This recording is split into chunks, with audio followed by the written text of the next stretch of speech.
contei domingo passado que Israel foi dividido em reino norte, depois da morte de Salomão, e reino sul. Então, reino norte, Israel e Samaria, ficou com Roboão, e reino sul, Judá, capital de Jerusalém, ficou com Jeroboão. E a nossa história se passa no reino sul, tá? Nesse período, o reino norte já tinha também sido assolado pelos assírios, e depois veio a ser a Babilônia, pelos babilônicos. Eu falei também que depois Israel se tornou só Judá. Não existiu mais a separação e Israel virou Judá, de uma maneira, total. Então a gente vai falar sobre a Babilônia e sobre os assírios. Pode mudar, Gabi, que eu faço um textinho para vocês se localizarem, né? Porque a gente vai falar, eu sempre falo eu conto uma história, e às vezes as pessoas falam um versículo solto, assim, eu tenho um pouco de dificuldade, mas eu sei que é importante sempre também falar outros versículos e não só uma história. Então eu vou procurar, quando eu for falar de versículos isolados, contextualizar esses versículos para poder fazer sentido.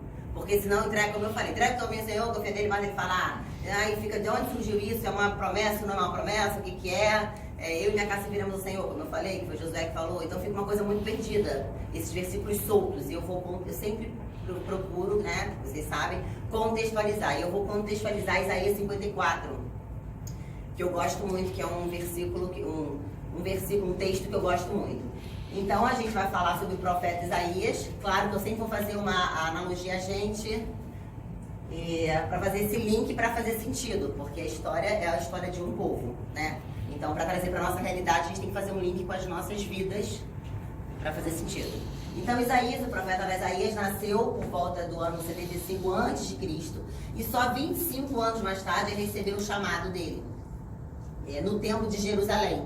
Ele era profeta em Judá, de Jerusalém, ok? Do templo de Jerusalém.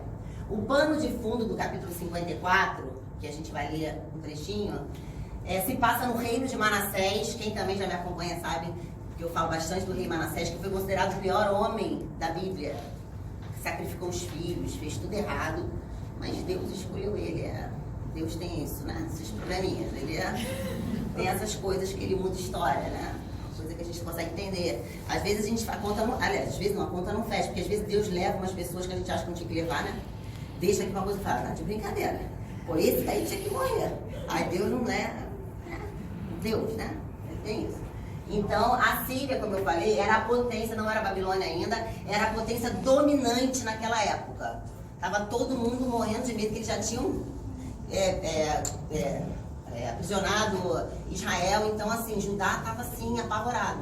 Daqui a pouco somos nós. Ainda tinha a iminência da Babilônia que estava crescendo. E algumas décadas antes já havia devastado o reino de Israel, como eu falei, e estava oprimindo o reino de Judá. Era um tempo de medo e de incerteza. Os assírios aterrorizavam a população do Antigo Oriente Médio com um programa agressivo de dominação. O povo estava muito longe de Deus, oprimido pelo rei, que era Manassés, pela Síria e por uma possível dominação babilônica, porque os babilônicos estavam crescendo, Nabucodonosor estava crescendo, tanto que depois, anos mais tarde, eles tomaram conta de tudo, inclusive da Síria, né? Tomaram conta de tudo. Pode mudar, Gabriel. Aí, esse Isaías 54, tá? Jerusalém, aumente a sua barraca, torne ainda maior o lugar onde você mora e não faça economia nisso. Compride as cordas da barraca e pregue bem as estacas, pois você vai estender as suas fronteiras para todos os lados. O seu povo será novamente dono das regiões que os seus inimigos conquistaram. E cidades desertas ficarão cheias de gente. Não tenha medo, pois você não ficará envergonhada. Não se assuste, pois você não será humilhada. Você esquecerá como foi humilhada quando era jovem, não lembrará mais da desgraça da sua viuvez. Pois o seu Criador, o Senhor Todo-Poderoso, será seu marido, o Santo de Israel. O Deus do mundo inteiro, essa frase é linda, o Deus do mundo inteiro a salvará. Você estava aflita como uma mulher abandonada pelo marido, mas o Senhor a está chamando de volta. Amém. Pode só mudar, por favor, e explicar um pouquinho de Manassés. Não, pode mudar. Para a gente poder entrar na história. Manassés, ele tinha 12 anos de idade, isso está em 2 Reis e 2 Crônicas, tá? 12 anos de idade quando se tornou rei de Judá. Ele governou 55 anos em Jerusalém. Manassés pecou contra Deus, o Senhor, seguindo os costumes nojentos das nações que o Senhor havia expulsado da terra conforme o povo de Israel avançava. queimou seus filhos em sacrifício, fazia adivinhações e feitiçarias e consultava adivinhos e médios. Manassés matou tantas pessoas inocentes que as ruas de Jerusalém ficaram alagadas de sangue. Além disso, ele cometeu o pecado de levar o povo de Judá a adorar ídolos. Em sua angústia, ele buscou o favor do Senhor, o seu Deus, e humilhou-se muito diante do Deus dos seus antepassados. Quando ele orou, o Senhor ouviu e atendeu o seu pedido e o trouxe de volta a Jerusalém e o seu reino. E assim Manassés reconheceu que o Senhor é Deus. Amém? Vamos lá. Vamos entender. De novo, a gente precisa entender o contexto e fazer essa analogia aqui de Isaías 54. Isaías está falando para o povo. Então, Jerusalém, o povo, somos nós. Vamos trazer para a gente. Isaías Deus falando para a gente. Não como uma promessa, mas quando Isaías fala, para a gente aprender ainda mais o caráter de Deus. Quem é esse Deus que a gente caminha junto? O que ele está falando? O que ele pensa? Quem ele é? Então é diferente de você uma promessa. Carolzinha, você não vai ser humilhada, vai ser... Porque às vezes pega isso na Bíblia e fala assim, não, que Deus falou comigo que é isso. Não é isso. Deus está falando para o povo. Só que é esse Deus que a intenção aqui é mostrar o caráter de Deus. É esse Deus que a gente caminha, com esse Deus de misericórdia que fala... Eu sempre tento pegar as palavras de Deus para saber quem Ele é. Caráter, porque Ele não muda. Eu que mudo, mas Ele não muda. Então, é o caráter de Deus através de Isaías para a gente, ok? No Velho Testamento, Deus era um Deus punitivo, muito mau. Eles viam esse tipo de Deus também em relação à queda, por causa da queda. Adão e Eva, que é o casal, eles tinham uma relação muito íntima com Deus e quando eles pecaram, eles mudaram, sentimentos novos apareceram nele. Então a visão deles em relação a Deus ficou distorcida. Deus não era mais aquele amigo que tomava café da tarde, tomava um whey com ele à tarde no sol, não. Deus ficou mal, distante, mas Deus ele não tinha mudado. O que mudou foi a visão, foi o que aconteceu dentro de Adão. E essa visão distorcida de um Deus punitivo que teoricamente expulsou a galera do jardim, expulsou os dois do jardim como punição, se estendeu ao povo, a todos e a gente. Porque até hoje, eu sempre boto assim porque eu quero falar tudo, tá? Porque até hoje a gente ainda tem uma dificuldade de não enxergar Deus como um Deus punitivo. Porque quando a gente faz alguma coisa errada, não é porque Deus está me punindo, é porque isso, é porque eu tenho que pagar o preço. Então, essa visão foi acompanhando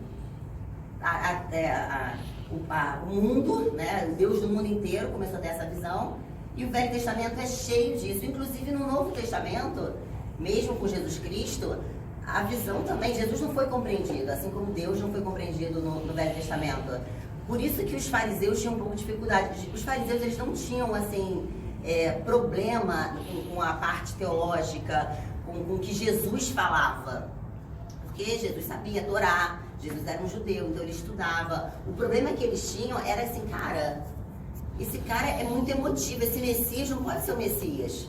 Porque ele fala muito de um Deus de amor, ele fala muito de um Deus de cuidado, mas o nosso Deus não é esse Deus. Então os religiosos, os fariseus, tiveram essa dificuldade, eu até entendo. Porque assim, como assim, cara, fala Abba, paizinho? Olha a visão que eles tinham de Deus. De um Deus mau. Eles estavam acostumados com aquilo, eles estavam acostumados com bênção e maldição. Em Deuteronômio, a gente tem um livro só de bênção e maldição. Se você fizer, então você vai ser abençoado. Se você não fizer, você não vai ser abençoado. No Velho Testamento. Porque Deuteronômio ele foi escrito, Moisés passou para o povo, provavelmente dando coordenadas de como eles deveriam se comportar quando eles entrassem em Canaã. Levítico, Deuteronômio, Números, são livros no período dos 40 anos do deserto. Então o povo ficou no deserto, sem rei, sem coisa física, estrutura física. Então surgiu a lei mosaica. E surgiram outras leis, códigos, e alguns estudiosos, na verdade, acredito também, eles comparam a estrutura da lei mosaica com o código Hammurabi. Eu acredito, porque Moisés, ele foi criado, isso aí é uma coisa histórica, tá, gente? Não tem nada a ver com coisa porque eu gosto de passar. Ele foi criado pelos egípcios, Então ele tinha conhecimento dessas coisas. Por isso a lei mosaica, quem é advogado, o Código Hammurabi, se estendeu ao Código Penal, é muito parecido, é uma base. E Moisés teve esse conhecimento. Eu até botei aqui, só para nível de conhecimento, alguns artigos do Código Hammurabi, só para vocês terem uma ideia, escritos no primeiro Império Babilônico, da lei mosaica elaborada pelos hebreus no tempo de Moisés. Então, artigo do Código Hammurabi. Se um homem furar o olho de um homem livre, furar-se-lhe-á o olho. Se ele furou o olho de um escravo, é a mesma coisa. Ó. Se um homem der um soco no olho do seu escravo, vou ter essa versão, de sua serva, em consequência, eles perderem o óculos, serão alforriados. Então, assim, foram esses livros, a lei foi feita nesse período do deserto. E a questão, assim, que o povo vivia no deserto e vivendo milagres todos os dias. Tá? Só todo lei tinha a nuvem para proteger do sol, tinha o fogo para aquecer, tinha o maná. Só que essa questão de um Deus punitivo foi reforçada, mesmo vendo esse milagre, durante esse período. Porque como eles tinham essas leis, mesmo vivendo milagres, ao invés deles enxergarem um Deus de amor que cuida, eles ainda enxergavam um Deus punitivo. Vocês estão entendendo isso? O que eu estou falando? Às vezes eu falo, eu acho que eu estou pensando. Vocês estão entendendo? A lei, esse período do deserto vivendo milagres, distanciaram mais Deus de um Deus amigo. E eles continuaram vivendo essa coisa de causa e efeito. Porque Israel, eles eram politeístas. Depois que eles viraram monoteístas, adorando a um só Deus. Só que eles se centraram num Deus só, mas eles não conseguiram se centrar no amor. Era um Deus único, que era também um Deus de troca. Então, por isso o sacrifício continuou, o sacrifício que eles eram acostumados. Abraão era acostumado a fazer sacrifício. Aí vem a questão de Isaac, será que foi realmente Deus falou? Isso aí pode ser outra história, porque eles estavam nessa cultura.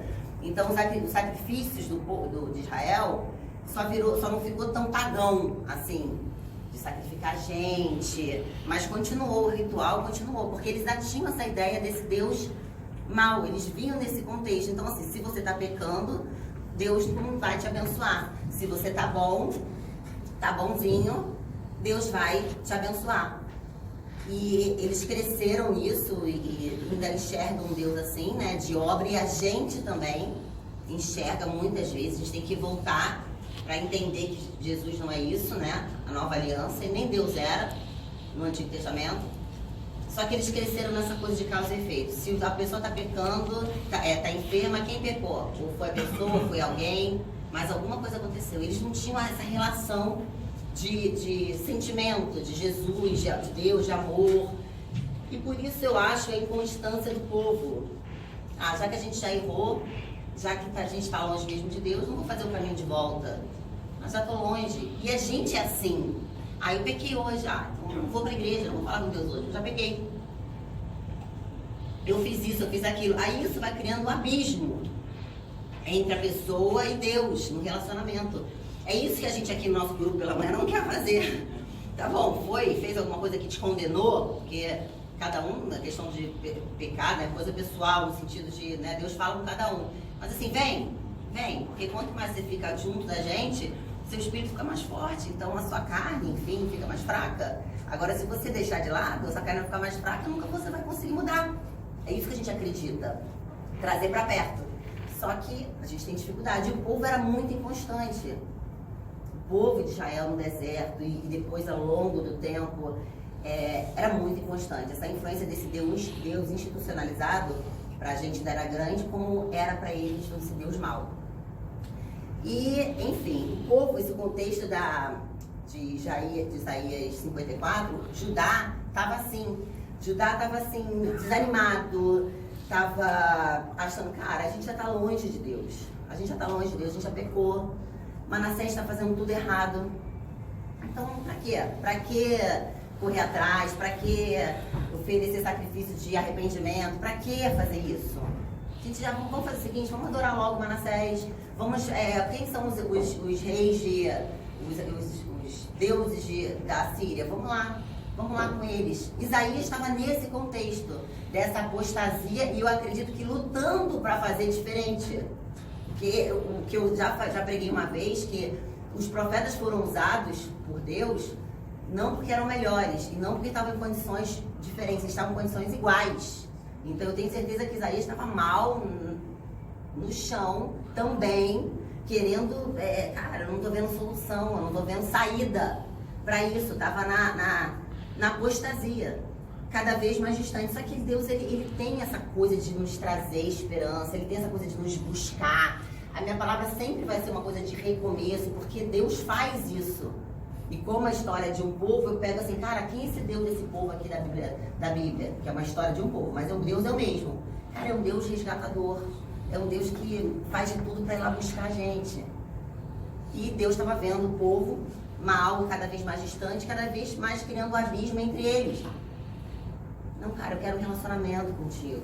Aí ele foi e falou através de Isaías para o povo.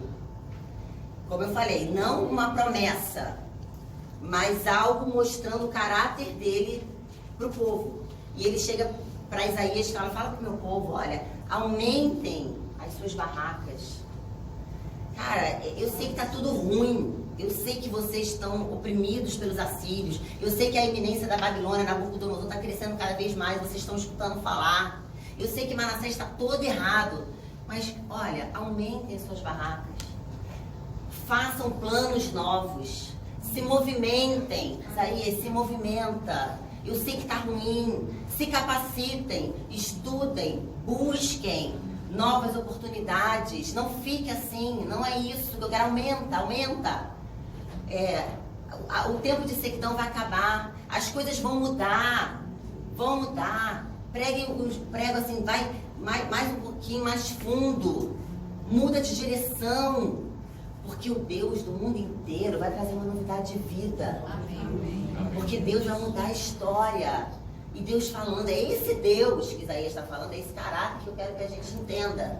E quando a gente está cansado, quando a gente acha que não tem mais solução, quando a gente fica oprimido, porque nós ficamos, a gente tem dias bons e dias maus. Porque nós somos seres humanos. Aceitou Jesus, dá tudo, glória a Deus, uma mentira. Mentira que a gente fica mal, a gente fica oprimido. É assim.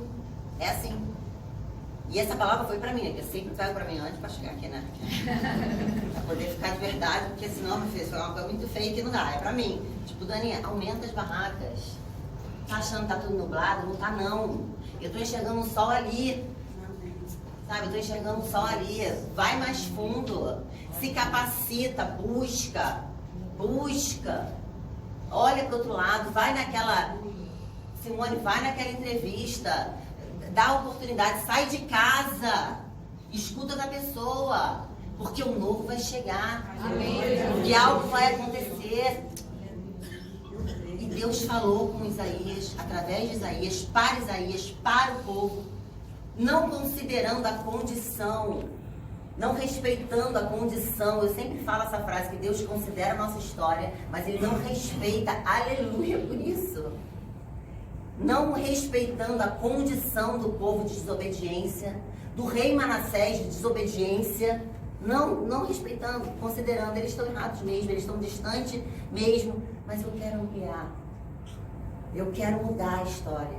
E quando Deus quer nos ampliar, nós temos que fazer uma movimentação para isso. Nós precisamos sair do lugar. Ele nos incentiva, dando essa palavra, dando o pão nosso, nos puxando com o outro, mas nós precisamos fazer, nós precisamos ir, nós precisamos respirar, nós precisamos fazer um mantra para poder recomeçar, nós precisamos fazer a movimentação, porque quando Deus fala, a nossa história, a nossa condição muda, e a gente tem que crer nessa palavra que vem da boca de Deus, que quando a palavra quando vem de Deus é uma palavra profética nas nossas vidas. Amém. Não é uma palavra que aliena, porque a palavra de Isaías, que ele falou para Isaías, tem a ver com o contexto de apostasia que o povo está vivendo. E a palavra, esse mesmo Deus, com essa mesma palavra, serve para a gente por quê? Porque muitas das vezes serve para mim nesse momento, porque muitas vezes a gente fica numa apostasia, na acomodação, sem esperança. E eu preciso crer que quando uma palavra dessa é liberada na minha vida, algo acontece. Amém. Eu preciso me movimentar para viver esses milagres. independente do que eu esteja passando, porque senão eu vou sucumbir. Essa é a nossa diferença de andar com Deus. É porque Ele nos dá o pão diário, o pão nosso de cada dia, pra gente poder, cara, chega, levanta. Ele vê quando a gente está sucumbindo, Ele vai e chega com uma palavra. Por isso que faz sentido a palavra de Deus, para isso, para nos caminhar, para nos ajudar a caminhar, sabe? Vamos lá. E essa palavra de esperança fez o povo se movimentar, a ponto de o rei Manassés, nesse mesmo período de Isaías, liberando essa palavra, foi preso pelos assírios, como eu li. Mas nesse contexto de prisão, ele se arrependeu, mole, né, também, porque não tinha nada mais a perder, se arrependeu, mas tudo bem, isso é outra história, que bom que Deus também não pergunta se a gente está ruim mesmo. Ele fala lá no fundo do poço, a gente olha pra ele, também não fala, agora é que você olhou pra mim, né, Tininha, cara de pau, ele não fala isso, graças a Deus, né, que bom. Então Manassés se arrependeu, e ele se tornou um rei justo. E a sorte de Judá, de Jerusalém, pelo menos naquele período, foi mudada. E eles não foram levados para o exílio naquele período. E Manassés viveu um novo momento, pôde fazer uma nova história. Ele tinha queimado os filhos e agora ele era um homem temente a Yahvé. E essa palavra profética de Isaías gerou algo sobrenatural naquela situação de Isaías 54, naquele contexto. Então a minha palavra de hoje, para mim e para vocês, nesse nosso tempo de estudo, com clareza, e que ao mesmo tempo uma clareza que a gente tem que ter fé, é racional com irracional, é misturado, mas sem nos alienar. Aumentem as suas estacas, as suas barracas, estendam, saiam do lugar. Isso é para mim também. Saiam do lugar, acreditem em vocês, tenham esperança, vão naquele lugar, falem com aquela pessoa, não delete, não ache que não é para você, faça uma movimentação, conclua o curso que está no seu coração. O que é? O que está fazendo? Faz, porque o Deus do mundo inteiro vai vir ao nosso favor, salvar as nossas vidas. Amém? É essa palavra que eu tenho para vocês essa manhã, tenho para mim essa manhã. Pode ir uma musiquinha aqui, gente, para dar